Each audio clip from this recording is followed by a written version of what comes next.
স্বাগতম সবাইকে। আমি রাহান তালুকদার। আজ আমি তোমাদের সঙ্গে আলোচনা করব চেঞ্জিং সেন্টেন্স পার্ট 10 নিয়ে। চেঞ্জিং সেন্টেন্স পার্ট 10 এ রয়েছে কিভাবে আমরা অ্যাফার্মেটিভ থেকে নেগেটিভ করতে পারি। এর জন্য রুল 13 এবং রুল 14। যারা এর আগে রুলসগুলি পেতে চাও তারা অবশ্যই আমার আগের পার্টের ভিডিওগুলি দেখে নিও। আজকে হচ্ছে চেঞ্জিং সেন্টেন্স পার্ট 10, অ্যাফার্মেটিভ থেকে নেগেটিভের রুল 13 এবং রুল 14। আমি আশা করি তুমি মানে নেগেটিভের 1 নাম্বার থেকে মানে 1 থেকে শুরু করে প্রত্যেকটা নিয়ম দেখলে নেগেটিভ করতে তোমার কাছে খুব সহজ মনে হবে। মানে নেগেটিভ করতে তোমার জীবন থেকে সব প্রবলেম দূর হয়ে যাবে। সত্যি কথা বলছি, একদম বিলিভ মি। মানে নেগেটিভ নিয়ে তোমার জীবনে কোনো প্রবলেম থাকবে না আর। দয়া করে যারা আগের পার্টগুলি দেখো নাই, তারা অবশ্যই আগের পার্টগুলি দেখে নিও। তুমি তাহলে কিন্তু রুল নাম্বার 1 থেকে একদম সবগুলি রুল পেয়ে যাবা। মানে নেগেটিভ করা রুল নাম্বার 1 থেকে শুরু করে সবগুলি রুল পেয়ে যাবা। বেশি বেশি অনেকগুলি রুল না, অল্প কিছু রুল। হ্যাঁ, আজকে হচ্ছে 14 নাম্বার রুল। এই মাত্র 14টা রুল, 1 থেকে 14টা রুল। এই 14টা রুল দেখলেই তোমার অ্যাফার্মেটিভ থেকে নেগেটিভের সব প্রবলেম দূর হয়ে যাবে।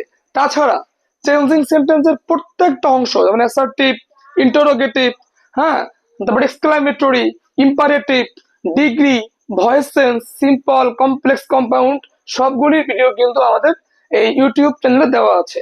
দয়া করে সবাই দেখে নিও। সবগুলি ভিডিও দেখলে আমি বিশ্বাস করি এই চেঞ্জিং সেন্টেন্সে 10-এ 10 পাওয়া তোমার কাছে একদম পানির মতো সহজ হয়ে যাবে। কেমন? আচ্ছা, ফাইন। আজকে আর কথা না বাড়াই, তাহলে আমরা সবাই শুরু করে দেই রুল নাম্বার 13 এবং রুল নাম্বার 14। আমি আবারও একটু অনুরোধ করে নেই, প্লিজ সবাই দয়া করে আগের পার্টগুলি মানে আগের ভিডিওগুলি দেখে নিও, তাহলে একদম ইজি হয়ে যাবে। কেমন?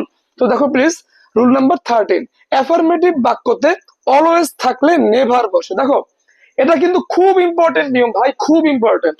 মানে রুল নাম্বার 13 তোমাদের এই বিভিন্ন পরীক্ষাতে প্রচন্ড আসছে, অনেকবার আসছে, বিশ্বাস করো, অনেকবার আসছে। দেখো কি বলছে, অ্যাফার্মেটিভ বাক্যতে মানে প্রশ্নের বাক্যতে, হ্যাঁ, অলওয়েজ থাকলে, বাক্যের মধ্যে কি থাকলে?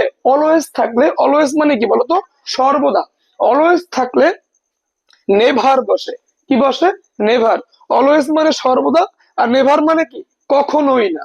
তো অ্যাফার্মেটিভ বাক্যতে অলওয়েজ থাকলে নেভার বসে এবং অ্যাফার্মেটিভ শব্দটির বিপরীত শব্দ বসে।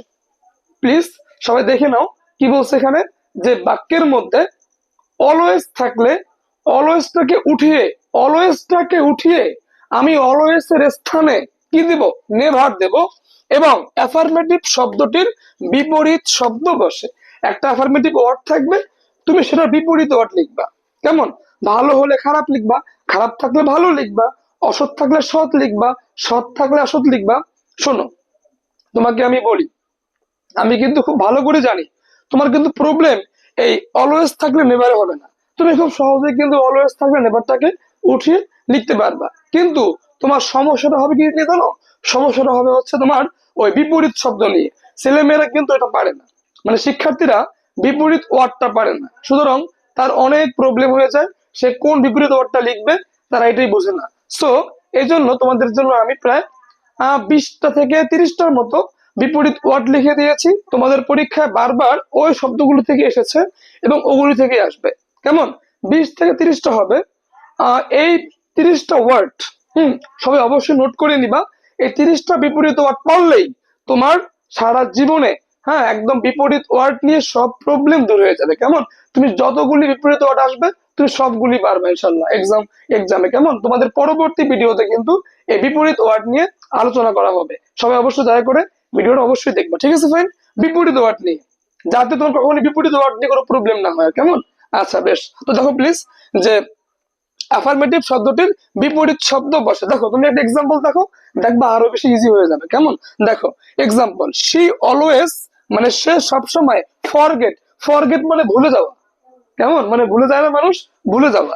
সে অলওয়েজ ফরগেট হার অ্যাড্রেস, মানে সে সব সময় তার অ্যাড্রেসটা ভুলে যায়, তার ঠিকানা ভুলে যায়। কেমন? তার বাড়ির ঠিকানা সে ভুলে যায়। দেখো এই যে বাক্যটা, এই যে সে অলওয়েজ ফরগেটস হার অ্যাড্রেস, সে সবসময় তার বাড়ির ঠিকানা বা তার ঠিকানা ভুলে যায়, এটা আছে এই মুহূর্তে কিসে বলতে পারো? অ্যাফার্মেটিভে আছে। এটা আমাদের করতে হবে কিসে বলো তো? নেগেটিভ করতে হবে। এখন দেখো এই যে অলওয়েজ যুক্ত অ্যাফার্মেটিভ বাক্যকে নেগেটিভ করার নিয়ম। কি নিয়ম বলতো? তুমি হুবহু লিখবা, সি লিখবা, কিন্তু অলওয়েজ কিন্তু লিখবা না। এই অলওয়েজ এর স্থানে তুমি কি লিখবা বলতো? নেভার লিখবা। কি লিখবা? নেভার। দেখো তো, নেভার। তো সি অলওয়েজ বদলে হবে কি? নেভার। দেখো তারপর অ্যাফার্মেটিভ শব্দটির বিপরীত শব্দ বসে। আচ্ছা, অ্যাফার্মেটিভ ওয়ার্ড কোনটা বলতো? এই যে ফরগেট। ফরগেটটা হচ্ছে কি এখানে অ্যাফার্মেটিভ ওয়ার্ড। কেমন? মানে ভুলে যাওয়া। আচ্ছা তুমি আমাকে বলো তো, অ্যাফার্মেটিভ শব্দটার বিপরীত কি? মানে ফরগেট ওয়ার্ডটার বিপরীত কি? ফরগেট মানে ভুলে যাওয়া, তাহলে বিপরীত কি বলতো? মনে রাখা। ফরগেট মানে ভুলে যাওয়া, তাহলে বিপরীত কি? মনে রাখা। তো অ্যাফার্মেটিভ শব্দের বিপরীত শব্দ আছে হচ্ছে ফরগেট, তো এটা বিপরীত কি? মনে রাখা। আচ্ছা মনে রাখা ইংলিশ কি? রিমেম্বার। কেমন? ফরগেট মানে ভুলে যাওয়া, বিপরীত কি? মনে রাখা। মনে রাখা ইংলিশ কি? রিমেম্বার। তো তুমি কি লিখবো বলো তো? রিমেম্বার। তো এই অ্যাফার্মেটিভ শব্দের বিপরীত শব্দ আমি কি লিখতেছি? আমি এখানে বলো তো রিমেম্বার। দেখো REMEMBERS, রিমেম্বার্স। এখানে রিমেম্বার্স কেন বলতো? কারণ এই বাক্যের সাবজেক্ট কে? সি। সি কোন পারসন? Third person. এবং সি কোন নাম্বার? Singular number. যেহেতু বাক্যের subject third person, singular number, তাহলে ভার্বের শেষে কি যুক্ত হয় বলতো? একটা এস বাই এস যুক্ত হয়। যেহেতু বাক্যের subject third person, singular number, তাহলে ভার্বের শেষে কি যুক্ত হবে? এস বা এস। তো অলওয়েজ থাকলে কি বসবে? নেভার। এবং অ্যাফার্মেটিভ শব্দটির বিপরীত শব্দ ফরগেটের বিপরীত কি? রিমেম্বার। ফরগেট মানে ভুলে যাওয়া, আর রিমেম্বার মানে কি? স্মরণ রাখা বা স্মরণ করা। তো সে নেভার রিমেম্বার্স প্লাস বাকি অংশ আর কি, হার অ্যাড্রেস। হার অ্যাড্রেস। তো সাবজেক্ট সি, অলওয়েজ বদলে নেভার, তারপর দেখো অ্যাফার্মেটিভ শব্দের বিপরীত শব্দ প্লাস কি? বাকি অংশ। এটা হচ্ছে আমাদের রুল নাম্বার 13। আশা করি প্রত্যেকেই বুঝতে পারছো। এবার হচ্ছে রুল নাম্বার 14, অক্সিলারি ভার্ব যুক্ত বাক্যকে অ্যাফার্মেটিভ থেকে নেগেটিভ করার নিয়ম। আচ্ছা অক্সিলারি ভার্ব কোনগুলি? ওই যে am, is, are, was, were, have, has, had, হ্যাঁ, do, did, does, shall, should, will, would, can, could, may, might, must, আরো আছে need to, dare to, ought to, use to, am to, is to, আচ্ছা অনেকগুলি আছে। Fine. তো এগুলির উপর কি বলে? Auxiliary verb.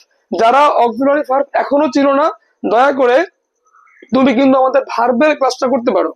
আমাদের ভার্বের ক্লাসে ভার্ব নিয়ে সব একদম ডিটেলসে বলা আছে। কেমন? তুমি জীবনও কখনোই আর ওই মানে ভার্ব ভুলবা না ইনশাল্লাহ আমাদের ওই ভিডিওটা দেখলে। ফাইন। আচ্ছা তো দেখো প্লিজ কি বলছে এখানে, অক্সিলারি ভার্ব যুক্ত বাক্যকে অ্যাফার্মেটিভ থেকে নেগেটিভ করার নিয়ম। অক্সিলারি ভার্ব প্লাস নট, মানে অক্সিলারি ভার্বটার পরে, অক্সিলারি ভার্বটার পরে আমি একটা নট যুক্ত করব। হ্যাঁ, নট যুক্ত করে অ্যাফার্মেটিভ শব্দের বিপরীত শব্দ, আগেরটার মতোই অ্যাফার্মেটিভ শব্দের কি বলতো? আমি কি লিখবো? বিপরীত শব্দ লিখবো। ফাইন। দেখো বাক্যের মধ্যে ভেরি থাকলে বাক্যের শেষে গিয়ে এট অল বসে। যদি তুমি প্রশ্নে প্রশ্নে প্রশ্নের বাক্যে কোনো ভেরি পাও, ভেরি, VERY, ভেরি মানে কি? খুব। তো ভেরি পেলে ওই ভেরিটাকে উঠিয়ে, মানে বাক্যের মধ্য থেকে ভেরিটাকে উঠিয়ে বাক্যের শেষে গিয়ে এট অল বসবে। কোথায় বলতো? শেষে। থাকবে হচ্ছে ভেরিটা মধ্যে, কিন্তু এই বাক্যের মধ্য থেকে ভেরিটাকে উঠিয়ে বাক্যের শেষে কি বসবে? At all. এট অল মানে হচ্ছে মোটেও। এট অল মানে কি? মোটেও। দেখো তুমি একটা এক্সাম্পল দেখো, তুমি দেখো খুব সহজেই বুঝতে পারবে। দেখো তো Mina is a very honest girl. Mina is মানে কি? হয়। ইজ কি ভার্ব বলতো? Auxiliary verb. হ্যাঁ। তো Mina is a very, very মানে খুব, অনেস্ট গার্ল, অনেস্ট মানে সৎ, আর গার্ল মানে কি? মেয়ে। মিনা হচ্ছে খুবই সৎ মেয়ে। আচ্ছা এই যে বাক্যটা অ্যাফার্মেটিভ বাক্য, তাই না? বলতো এই মুহূর্তে এটা কি বাক্য? অ্যাফার্মেটিভ বাক্য। অ্যাফার্মেটিভ বাক্যে দেখো তো কি দেওয়া আছে? অক্সিলারি ভার্ব ইজ দেওয়া আছে। তো অক্সিলারি ভার্ব থাকলে অক্সিলারি ভার্ব যুক্ত বাক্যকে অ্যাফার্মেটিভ থেকে নেগেটিভ করার নিয়ম। নিয়মটা কি বলতো? তুমি কিন্তু মিনা লিখবা, অক্সিলারি ভার্বটাও লিখবা। মিনা লিখবা, অক্সিলারি ভার্বটাও লিখবা। হ্যাঁ, লেখার পরে তুমি নট লিখবা। এই ভার্বের সঙ্গে নট লিখবা। এই যে ইজ নট, ভার্বের পরে নট লিখলাম। এবার দেখো, এবং অ্যাফার্মেটিভ শব্দের বিপরীত শব্দ দেখো তো এখানে দেওয়া আছে কি? এ। আচ্ছা ভেরি পেলে দেখো বাক্যের মধ্যে ভেরি থাকলে বাক্যের শেষে অ্যাটল হবে। ভেরি কিন্তু এখানে বসবে না বসবে, শেষে গিয়ে কি হবে, এট অল। তো ভেরি আপাতত বাদ। তো মিনা মানে সাবজেক্ট, ভার্ব, তারপর কি নট, তারপর এখানে এ দেওয়া আছে, আমি এখানে এ লিখলাম। এবার দেখো অ্যাফার্মেটিভ শব্দের বিপরীত শব্দ, আচ্ছা অ্যাফার্মেটিভ ওয়ার্ড কোনটা, এ নাকি এই যে অনেস্ট? অনেস্ট এ তো কোনো অ্যাফার্মেটিভ ওয়ার্ড না। হ্যাঁ আচ্ছা, অ্যাফার্মেটিভ ওয়ার্ড কোনটা, অনেস্ট। অনেস্ট মানে কি, সৎ।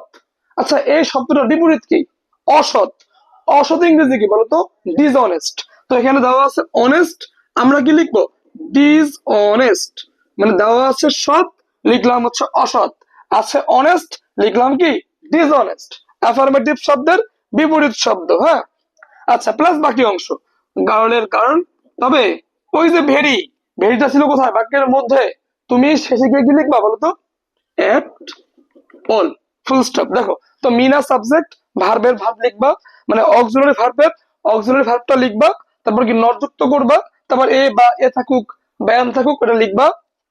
এ থাকতে পারে বা A N N, A N মানে এরকম আর কি, এ এন এন এরকম থাকতে পারে, এ বা এন ওটা লিখবা। আচ্ছা তারপর তুমি দেখো এই যে ভেরিটাকে তো পরে লিখবা। তো মানে অ্যাফার্মেটিভ শব্দের কি বিপরীত শব্দ দেওয়া আছে অনেস্ট, তুমি কি লিখবা, ডিসঅনেস্ট প্লাস কি বাকি অংশ, আর ভেরি বদলে কি হবে, এট অল। কেমন?